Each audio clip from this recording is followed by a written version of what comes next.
Yes, we are live. Welcome everyone. This is Yogi Speaks live session number 47.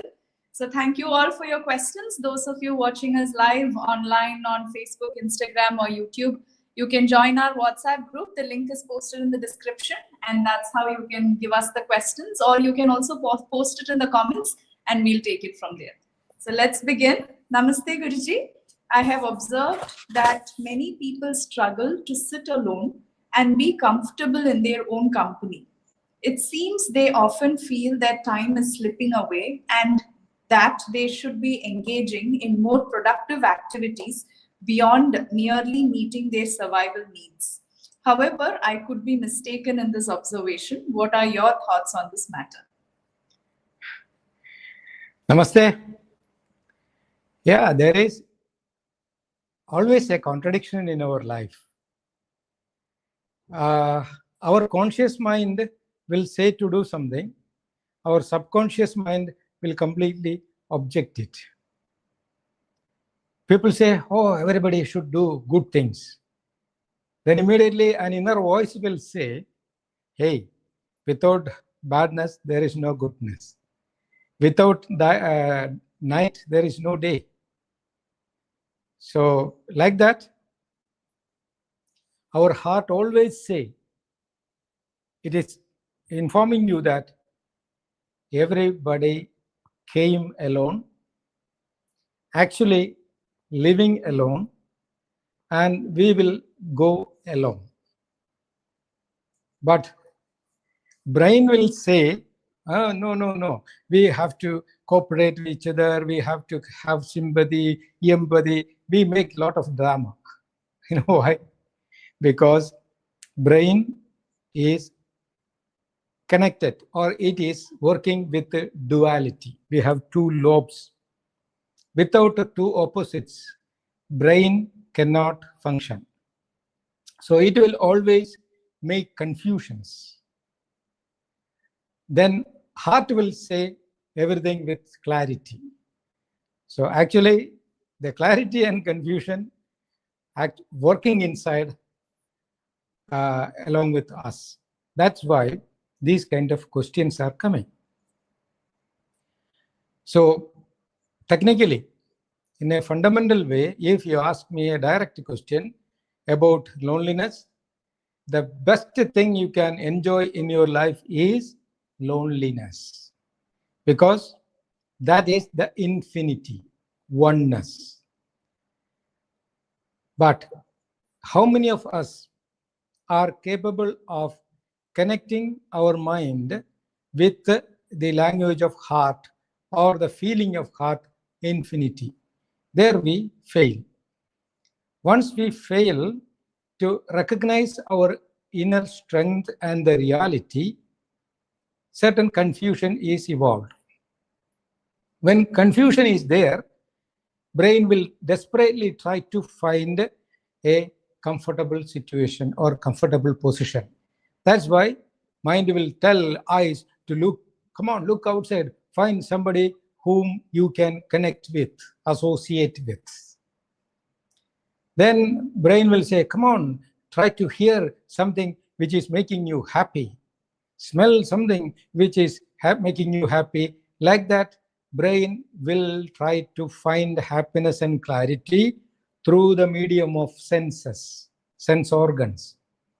But that is temporary. Because if you want to see permanent thing, there must be a connection of temporary things. Without change, there is no changelessness. So brain is again being trapped. So in the middle of the search of finding happiness from outside, yes, definitely you will find some people whom you can interact with certain happiness.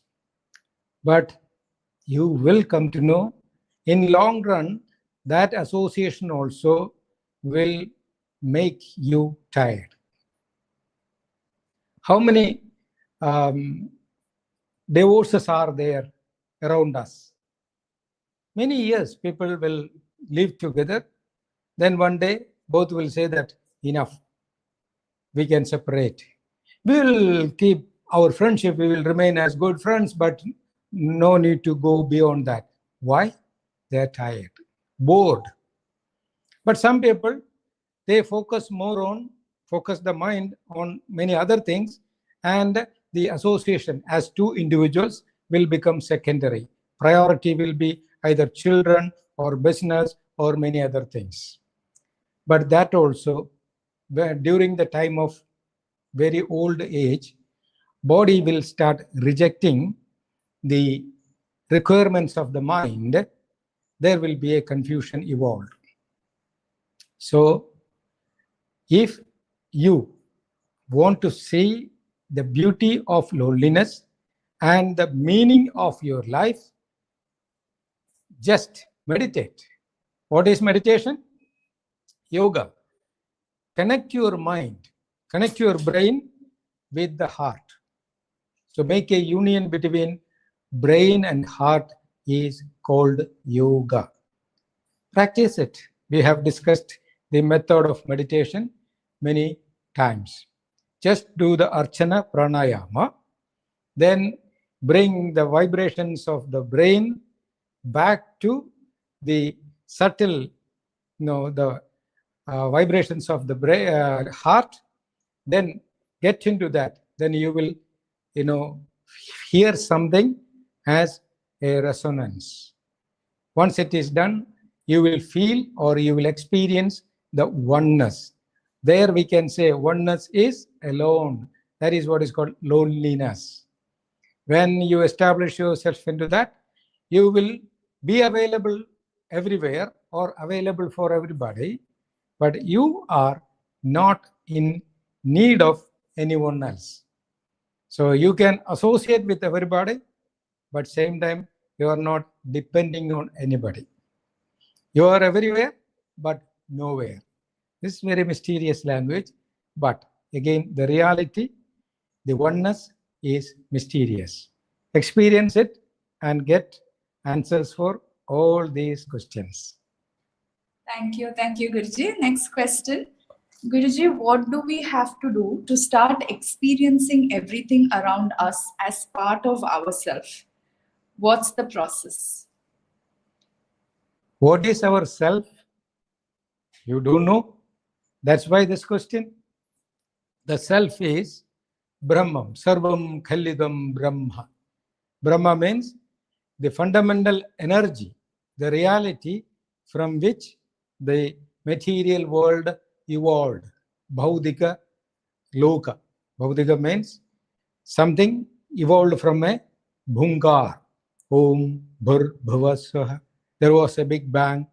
After that, this material world, molecules evolved from that big bang. That forms this apparent universe made of matter. But mind is recognizing only the matter form. But beyond that, something is real. That is the reality. So once you experience that reality, that is the real self. When you experience yourself, you are everywhere, means the omnipresence. If something is everywhere, limitless, that is omnipotent. It is the superpower. Something which is omnipresent and omnipotent can be omniscient. It can associate with everything. It can involve everything, like the ocean. When you see the ocean, you will feel some kind of happiness. Why? That resonates the infinity, the vibration. Immediately, it will trigger the memory of infinity. Yourself is infinity. So, when we reach to that level, you will come to know many rivers are coming. But once it is reaching to the ocean, what is remaining? Only ocean remains. You can see there are countless rivers, or we can say these many thousands of rivers, which are flowing kilometers, thousands of kilometers, and reaching to the ocean. Once reached to the ocean, then no more river, only ocean remains. Same way, all our limited thoughts, material thoughts, finite beings, when it is connected to the infinite ocean of energy, your own self, then everything will be dissolving into that. You only remain. This is what you have to practice to find an answer for this question. Actually, the answer is beyond explanation. It is subject to experience of your own self. Thank you, Guruji. Next question from Shobha ma'am. Why do I hear a beep sound when I meditate quietly for some time? There are 8 types of sounds which can be heard in the middle of meditation. In Hatha Yoga Pradipika, it is even classified like Khanda Dundubi. Sometimes it is like thundering, sometimes lightning, sometimes this drums, then the what is this, bugle. So like that, many sounds are there. Usually it is categorized into Ashtanada, 8 types of sounds. But for you, it may be, once actually scientifically speaking, when we try to meditate, our eyeballs will be more focused to the center of eyebrows. Naturally, either you will look to the tip of the nose or you will look to the center of the eyebrows. When the eyeballs are slightly stretched towards one center, there will be a stretch applied in the muscles. And the membranes which are being connected or extended from the ear to the brain centers will be properly stretched during meditation. That is the time you start hearing different sounds, mainly the pressure variation in the brain and the change in the temper. The eardrum will be getting some kind of changes. The pressure variation or the temper will change. That time also, you will start hearing strange sounds in the beginning.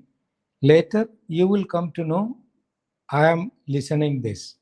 I'm not simply glorifying things or exaggerating. I can hear some subtle sounds when I meditate.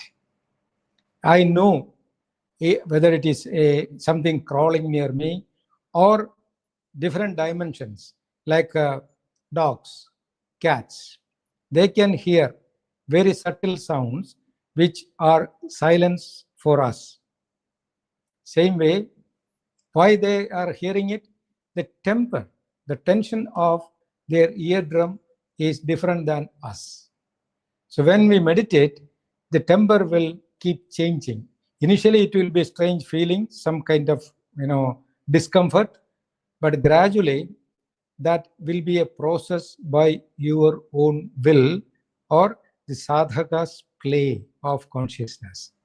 So for me, I keep changing the pressure, in between the eyes, and sometimes I change the pressure in the ear consciously as a practice, as a sadhana.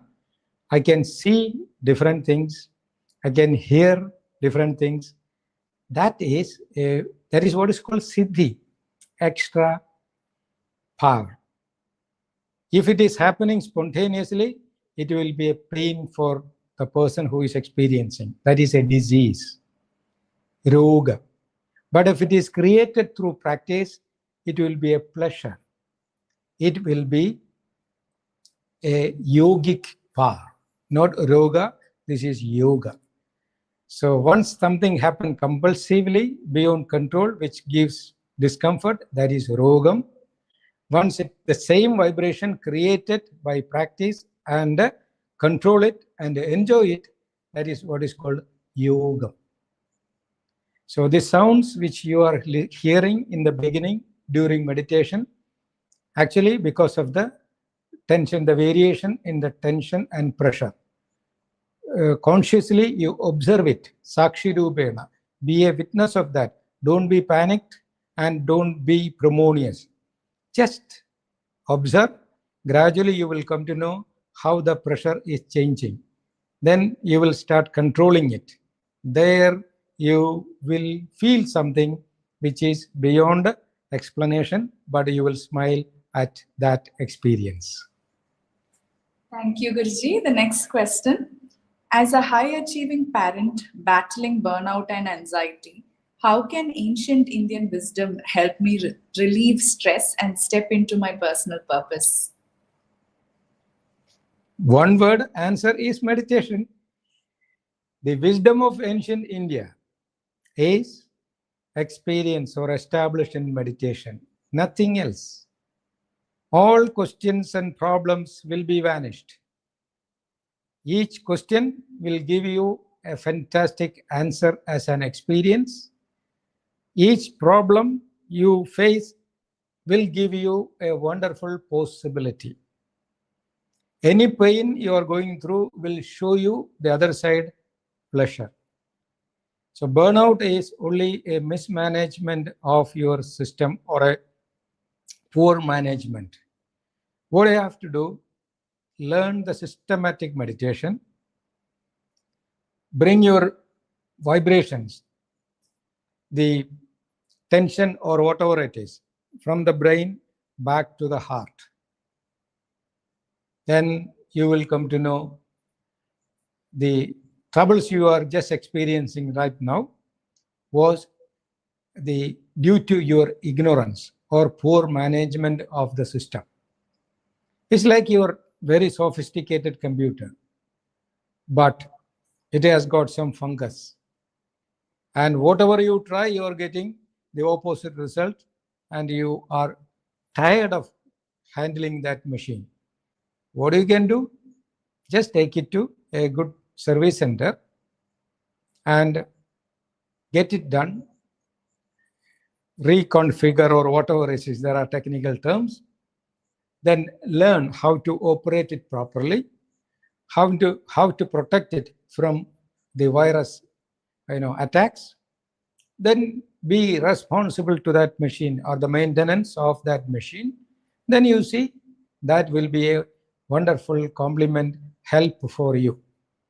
Same way, this body is the most sophisticated machine given to you by nature.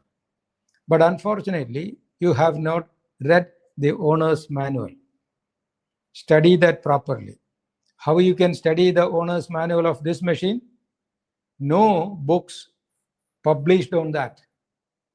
No doctor, no mechanic is there to support you, in its root level. External things are informations, but you must have a deliberate effort to look inside. Minimum 24 minutes you spend your time. Sacrifice that 24 minutes, take from 24 hours. Just be in a place, calm and quiet area, or close your room, shut yourself, look inside. Then you will come to know how to manage this machine. The moment you learn that management, the existing problems which you are now tired of handling it will vanish. All of a sudden, like you are trapped in a very dark room and you don't know how sharp things are there around you.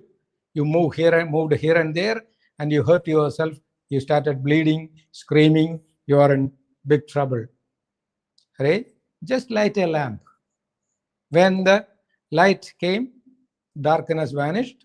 Then you saw everything and you know how to manage. You're not changing anything because you cannot change the external world, but you can see things with clarity. The moment you gain that clarity, then you will smile and you will enjoy each and every action in your life. You may feel, oh, that was a problem, just troubling me for a long time. Just lighten from within, enlighten. Then with that clarity, you focus on that problem, immediately you'll see, yeah, there is a possibility behind that problem. This is how yogis are managing. This is what is called a yogic management. Learn that. Thank you, Guruji. Next question. I've been trying to let go, but hold on tightly. How do I practice true surrender in my life without feeling like I'm giving up control so I can find my inner purpose? Yes, you have two nadis, solar, lunar. They are always fighting each other and contradicting each other. Because that contradiction, your body and mind are functioning like two wires, phase and neutral. And if you touch each other, both will burn off. Then if you keep it a certain distance, there will be a, like a movement. There is an exchange of energy. And if you connect with a different device, if it is connected to a filament, it will give you light. If it is a tungsten metal, which is used in the heater, it will give you heat. And you connect it with some other, music instrument, it will give you music. But see, it can give you the best experience and the worst experience in your life. But energy is traveling through two wires. Same way in your body, there are two opposites, solar and lunar. If you try to connect each other, a central canal will be opened, which is called the middle position, samyak or samadhi state. There you can manage both. You will not be either in the masculine side or you will not be in the feminine side. Both masculine and feminine. You just balance it and stick to the middle position. You will manage everything, which is called yoga, meditation. Just practice it, then experience for yourself. It cannot be learned from outside by listening a satsang or attending Yogi Speaks. It's only an information, but you take it and bring it into your own experience through systematic practice. Don't just try for 1 or 2 months. Perseverance is the key to success. Stick on that practice. Consider it as a prayer. Prayer is not meant for 1 day or 1 year. It is for the whole life, as essential as your food and breath. Same way, practice, add this discipline, 24 minutes of sitting on floor and practice for yourself. Then you will see what you have to do next. Thank you, Guruji. So next question, my mind races constantly. Could you share how the 24-minute daily meditation might help me observe it better and align my body with my energy for my unique purpose? Again, actually, the answer is beyond words. Like I explained to you, what is it? Kerala payasam. It's a particular sweet commonly served in almost all birthday parties and marriage functions. But how can I explain it? I can say it is usually made from rice flour, added jaggery, milk, honey. Many things are there. Ghee is the main part. But how you will come to know the taste? Come on, just taste it. Then you say, either you say good or okay or bad, whatever it is. But it will become an experience for you. So same way, this 24 minutes of meditation, actually, it is beyond explanation. That's the problem. We human beings are always looking forward for answers. The answer which you are searching for is beyond explanation. That's why listening these kind of questions in a regular basis sage Patanjali said, now I am not there for giving any answers for this kind of questions. He wrote the book, the Yoga Sutra. And how he started? Adha Yoga Anushasanam. Anushasana means unquestionable commands. Don't talk questions. Don't ask questions anymore. I am giving you the ultimate command, Anushasana. Then he said, yoga means chitta vritti nirodha. Arrest the functions of the mind. That is yoga. If your mind is arrested, how can you ask a question? How can you experience something? Whatever you experience and explain, that is not the reality which you are searching for. That is the real contradiction.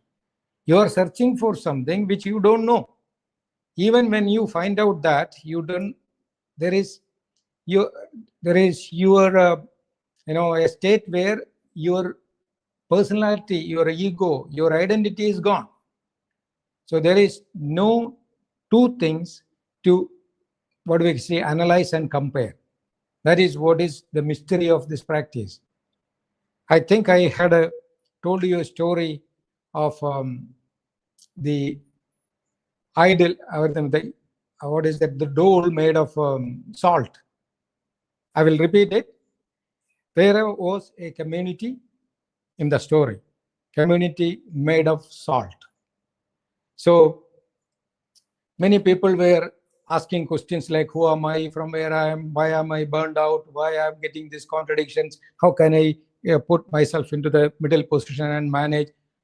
Countless questions. So Master said, come on, you find your unity, find your identity, go to the oneness from where you are evolved. Then one day, one person, a businessman, he said, Master said, my reality is from ocean. I am salt evolved from ocean. Let me find out my unma, my reality. So he gave his business to his son and said, I am going for pilgrimage. Then son said, okay, father, you just continue. So he went in search of ocean. Finally, he came in front of the ocean. He said, wow, the infinite ocean. Oh, I am from this. Masters are right. Then he thought himself, I should find out the depth of the ocean. I want to know how big it is and how deep it is. So he left all his belongings and jumped into the ocean. He started swimming, diving deep into it. Gradually, he was looking here and there. Then he came to know whatever he kept as his identity, his body, his I, me and mine, slowly started vanishing, dissolving. And once he reached to a certain depth, he came to know he is not remaining, only ocean remains. This is how, when we meditate, when we try to go to the depth of our existence, the peripheral things as we possess, like my body, my mind, my health, my possessions, my world, all these things will be slowly dissolving back to an infinite ocean of energy, which you say or which you feel that Aham Brahmasmi, I am that. So that should be experienced. When we try to find out, always that oneness will contradict with the countless things. So this contradiction cannot be handled in the dimension of your mind. If you want to find an answer for these kind of things, obliterate the boundaries of your intellect. Chitta vritti nirodha yoga. Practice that, then you will get answers for these things. Usually you are not finding answers and you are losing yourself and something which will remain as the real you, the para Brahman, the infinity. Thank you, Guruji. So that's it from us for today. So thank you for all your questions, and we will be back again on Friday at 10:30 a.m. IST. Thank you so much. Namaste. Namaste.